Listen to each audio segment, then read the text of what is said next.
Hello and welcome to the Mill Creek View CEO Special with me, your host, Steve Abramowitz, where I interview the best business people and entrepreneurs.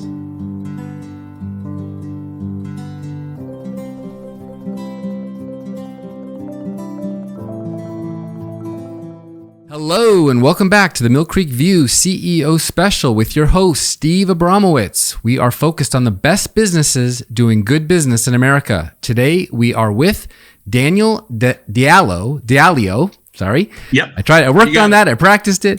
But first, for more information about the CEO Special, go to YouTube or the Mill Creek View stable of podcasts, Tennessee, Washington, and now Florida. Visit us anywhere you get your podcast or videos at Mill Creek View. While you're there, please subscribe so you don't miss a single episode of this amazing content, and please pass it on to 10 people you care about. And thanks for doing it. Daniel Diallo, President. Dan is a co-founder and president of EmployShare and has more than 34 years of professional HR experience. He is a graduate of Boston University School of Music, 1979. He worked for 4 national outsourcing companies before forming EmployShare, with partner Richard Caputo. Dan is responsible for business development. Full disclosure, I'm a customer of EmployShare. Mr. Diallo is also an accomplished musician, recording artist, and producer. He has performed with numerous orchestras, bands, and recording artists around the nation and currently owns and manages his own professional recording studio. He believes that the discipline in music and business are closely related.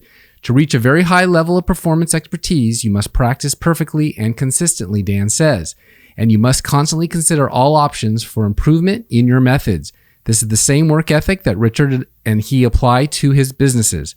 Dan is married with 3 daughters, 3 son-in-laws, and 5 grandchildren. Hello, Daniel. How are you today? Fantastic. Thank you. Thanks for coming on with us today. It's been said comparing EmployShare, Active HR to other employee companies is not apples to apples, but apples to toast. Tell us why your service is unique to payroll or employment leasing companies. Our services are unique in the depth of human response that we provide to our clients across the nation.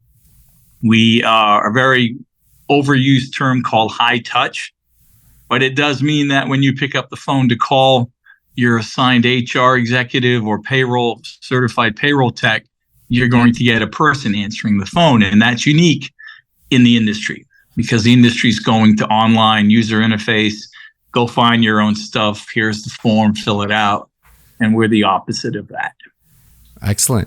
Well, you have a tried and true formula now. And obviously the big guys out there, the ADMs and ADPs, and the CompuServe. I'm forgetting the other names all of a sudden. There's a ton of them, man. There's a ton of them there, but you have a formula that is tried and true for what you're trying to accomplish. And so you start with design. You start with a deep dive into the client's business model, conduct a thorough and collaborative examination of the business, its strengths, weaknesses, vulnerabilities, and gaps. Tell us more about that design process that you go through. Well, payroll in itself is a transaction, but what surrounds payroll, agreements, legal entities, the business model that the advisor wants or the employer wants, and the continuation of that model through their lifetime is very important. It's just not, paying someone a check. And in this industry, financial advisory industry, there's a compliance issue when one advisor pays another or uses a non-registered entity. And it's so serious that if you get caught doing it wrong, you might be in a different business. That's helped drive our growth and stability because there are a ton of advisors and employers that say, hey, I'd rather do it the right way than get caught later and backpedal and maybe lose everything I've worked so hard for. And I feel the same way about EmployShare. Just why take the risk? Absolutely. And what gravitated you towards the financial industry versus all the other industries America has to offer? It goes back decades, and it wasn't by accident. I can't use names because I don't have their release, but one of the largest broker dealers in America found us through their law firm. They had a problem with paying commissions and looked for a firm that could solve the problem and keep them out of hot water. And we became that vendor. And it's been a lifelong relationship. It's turned us into many different areas of supporting a financial advisor and other clients too. And it just, I won't call it a stroke of luck. I would call it just great karma. Okay. And the business climate of Pennsylvania versus, say, Manhattan or where I am, Tennessee, anything in particular that draws you to headquarter there besides your home? Well, my business partner, Richard Caputo, owns a very large insurance agency. So we're all housed in the same wonderful building in Beaver Falls, Pennsylvania. It's a great place to be. You know why? Because no one goes there on vacation. So the cost of living is reasonable too. And in today's time, you have to watch the bottom line every day. You just can't go willy-nilly. And the idea of having multiple locations has crossed our mind, but the expense is not worthy. Well, that's good. And somebody who looks after other people's businesses should definitely mind their own as well. So that's great. Well, a strong EmployShare helps our clients. It's important. We don't sponsor golf tournaments, PGA events. We're very serious about the bottom line and our rates. I don't think we've had a rate increase in 15 years. And that's, who can say that in today's world with cost push and everything? No. With inflation and the cost of regulations going up on everything, you're absolutely right. That's a great history to have for you. So the result of your design process, very detailed plan, which includes recommendations and solutions to manage to protect your practice, in addition to guidance and directives for mitigating your risk with various federal and state regulatory agencies. Now, that's fascinating because that's not exactly payroll delivery systems where the employees are happy because their checks hit their accounts on time. That's something much more rolling up the sleeves and looking under the hood. Tell us more about that process. Well, the protecting our clients' book of business is at the forefront of our business. So, when you're a financial advisor, you don't own your clients. You might have a right to the revenue that the broker-dealer pays you, or if you're an RIA, but at the end of the day, the clients can go anywhere they want. So our agreements are structured, number one, to protect the employer, and then to protect the book of business. Being an employer today is high risk. High risk. It's sort of like standing in the middle of a highway hoping you don't get hit. Because we're in a litigious society, you know that, and everything you do is measured by your employees. So you have to be very careful. And this is where our firm becomes very important. Our agreements, our offer letters, our employment agreements, restrictive covenants, all the things that go into just tying your business down. And we study these things. It's just not like here's a template. We actually write these documents. And that's important because if I'm going to you for a will, I don't want you to hand it to me and say, here, fill in these blanks. I want a discussion. I want a deep dive into, our plan, and then I want you to produce a document. So the second pillar of your business is build at EmployShare. Build your business model and install processes and safeguards to enhance and protect your practice. Deliverables include an array of necessary business documents such as state-specific employment agreements. That must be a complete nest of red tape. Each state is different. Job descriptions, obviously that's very important when you're trying to find the right person. Compensation agreements, huge. Employee handbooks, succession agreements, equity agreements, protective documents, and more. You are also aligned. You also align legal entity operating documents, insurance, and accounting practices to help the client strengthen and fortify the protective layers they expect from a legal entity. So you are giving legal advice, I assume, and able to do this through all the different complexities of the different regulations in the states and across the country. Yes.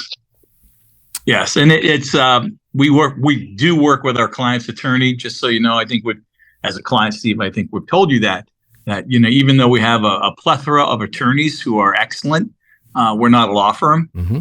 We can't be a law firm.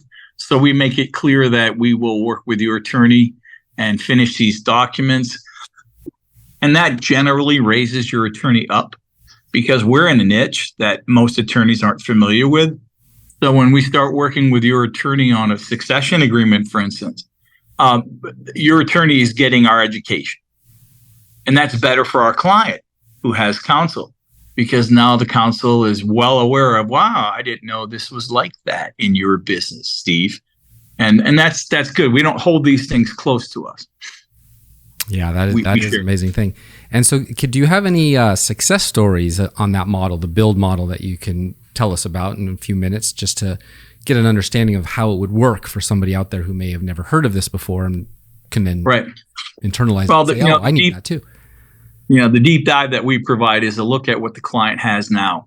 Show us everything you have. Show us your succession agreement. Show us your employment agreements, if any. And we don't do this to poke at them. We do this to manage the change element. Because remember, you already have employees. So we're coming in and revising, redoing, remaking everything to fit state law. A great example, a very large client we have, I went to the employee meeting. This client has had most of the employees in the room for 10 years. And the employees are looking at me and not blinking, trying to figure out what's going on. Is there something wrong that our employer is having this company come in and doing all this stuff? And basically the employer said, hey, I've been a financial advisor for 25 years. I need to get my house in order. These folks are providing agreements to us that meets the law. That's important for you, and it's important for me. I can't not comply. And it worked. The client's been with us for decades, and it's the truth. Employers have a responsibility to follow the law and not ignore agreements that are necessary. Employees generally welcome a clear job description, generally, because I was reading a survey on LinkedIn, and people were asking in the survey, it was like 5,000 people asked, what's most important to you in your job, in your role for your employer? Is it money? Is it time off? Or is it job clarity? And job clarity came in number one. And that's because when people come in the morning to go to work, they want to know what their role is. If they don't, then that provides ambiguity, insecurity. And so the job description, believe it or not, is one of the most important documents in our library. Yeah, I believe it. And it's not anything like it used to be in the old days where two friends could shake hands and start a business and grow and bring on new clients and think that everybody's on the same page. The clarity that you provide, obviously, and the support and the experience, invaluable. Now, it's obviously no business is one size fits all. I, for example, have employees now in Washington State, Tennessee, and trying to bridge states in between, each with their own regulatory environment. Are you able to provide service in all 50 states? Currently, we're in 49. We're not in Alaska. So, yes. Okay. There are no restrictions to us other than what the client wants. If they're looking for something like we get calls all the time. Well, I just want payroll. I don't want you to do anything. Just payroll. Just cut the checks. Well, we tend not to do that. We have alternatives besides our Active HR flagship, but we just can't cut a check. We've tried, and we've learned that even though we were cutting the checks, employees still called. Owners still called. Hey, I need help with this. The law's changed. Can you update my handbook that I did, but you didn't do it? And so everything that we do has to be interactive with our client.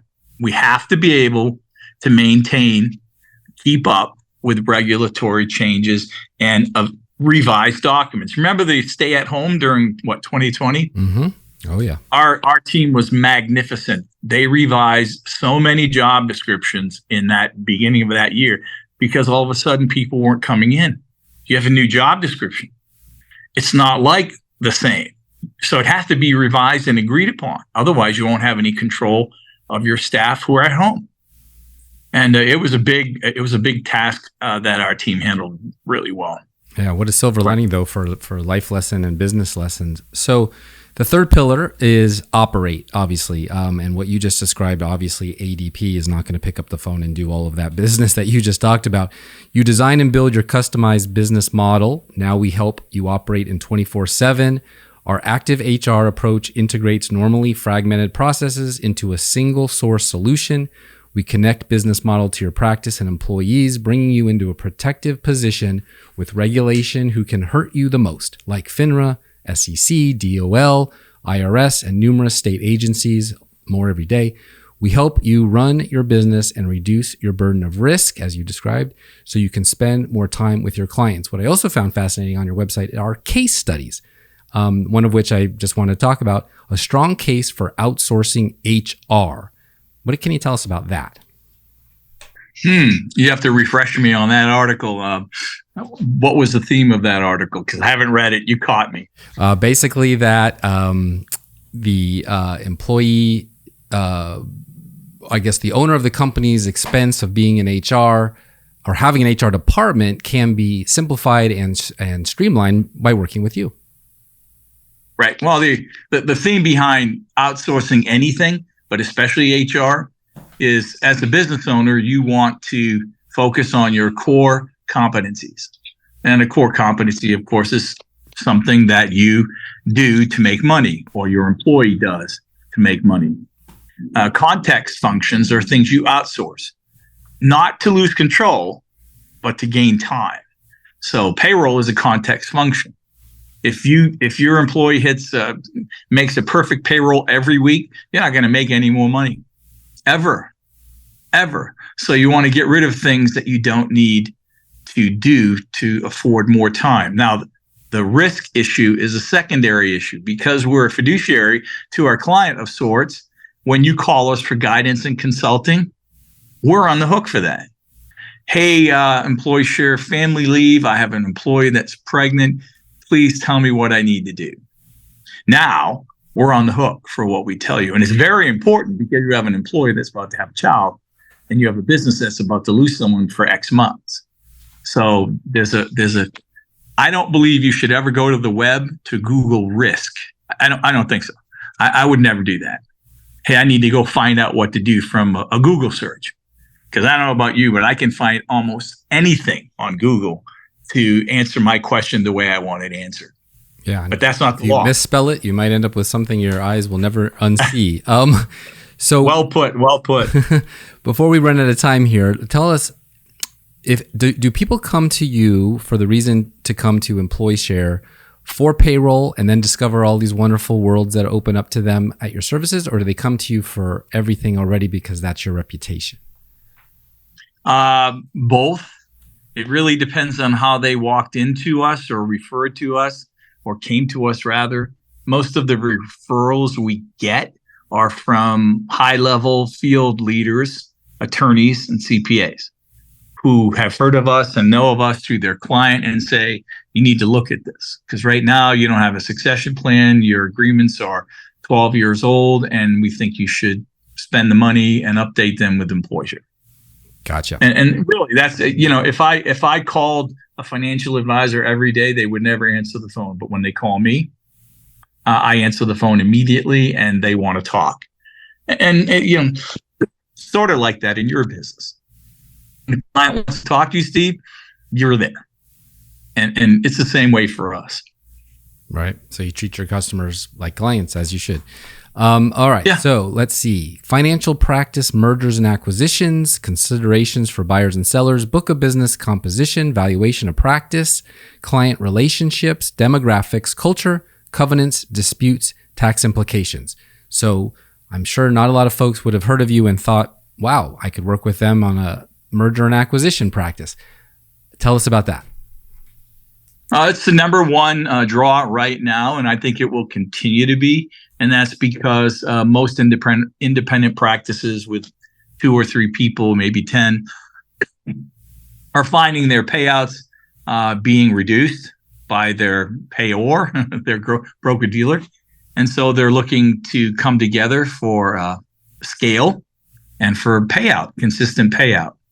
So we see lots of advisors forming legal entities and becoming partners, and they come to us so that we can manage that risk for them and teach them and show them and actually do the work for employing each other.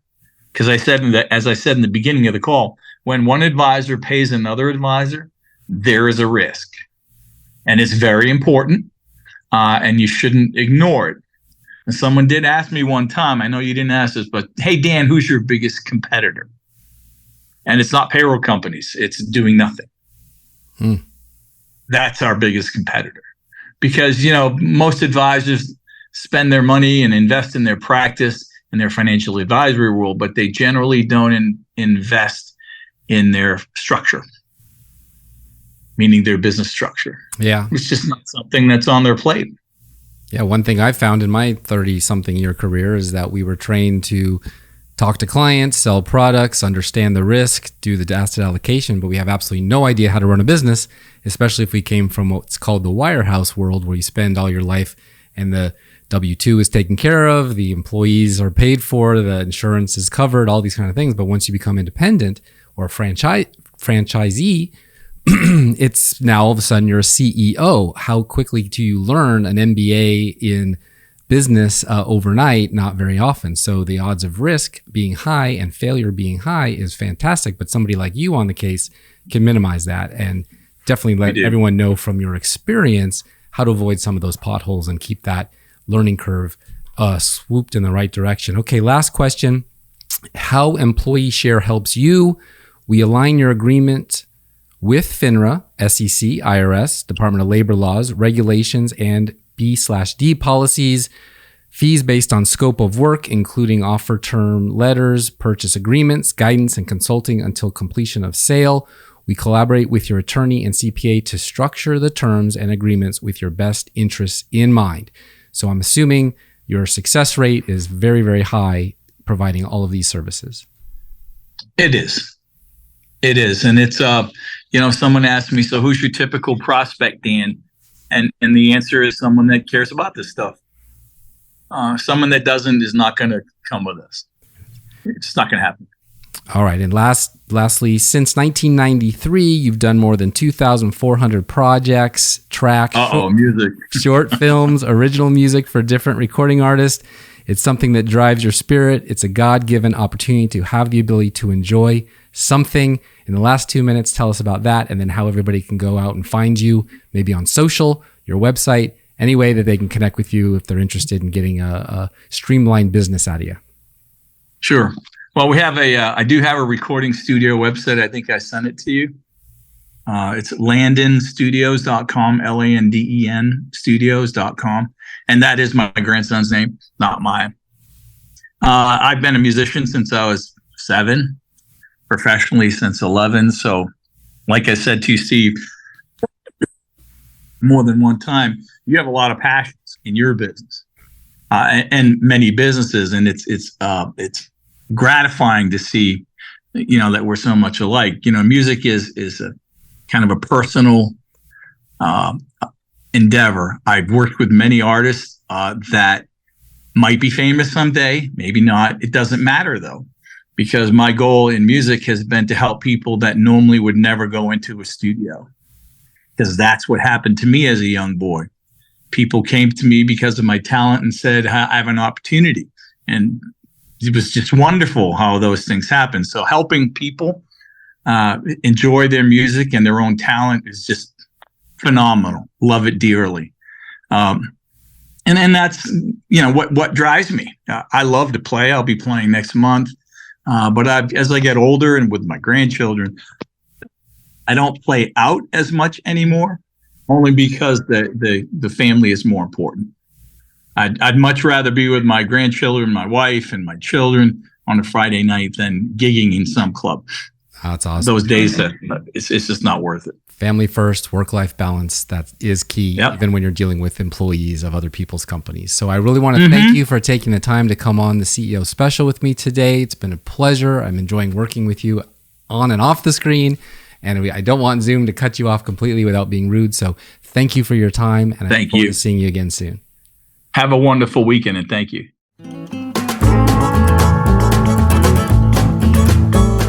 Welcome to my Book of the Day segment, where I show you a book you might enjoy and, more importantly, apply to your business. Too Big to Fail, the inside story of how Wall Street and Washington fought to save the financial system and themselves. Andrew Ross Sorkin is the New York Times' chief merger and acquisitions reporter and a columnist. Mr. Sorkin, a leading voice about Wall Street and corporate America, is also the editor of Dealbook, an online daily financial report he started in 2001. In addition, Mr. Sorkin is an assistant editor of business and finance news, helping guide and shape the paper's coverage. Mr. Sorkin, who has appeared on NBC's Today Show and on Charlie Rose on PBS, is a frequent guest host of CNBC's Squawk Box. He won an award, the highest honor in business journalism, in 2004 for breaking news. In one of the most gripping financial narratives, Andrew Ross Sorkin, a New York Times columnist and one of the country's most respected financial reporters, delivers the first definitive blow-by-blow account of the economic crisis that brought the world to the brink. Through unprecedented access to the players involved, he recreates all the drama and turmoil of these turbulent days and recounts how, motivated as often by ego and greed as by fear and self-preservation, the most powerful men and women in finance and politics decided the fate of the world's economy. That's it for this episode. Really hope you like it. If you like what you heard here, be sure to check out our other shows, the Mill Creek View, Tennessee, Washington, and Florida podcasts, and subscribe to mcview.us, our website. And thank you for doing it. Until next time, this is your host, Steve Abramowitz, CEO of the Mill Creek View, signing off.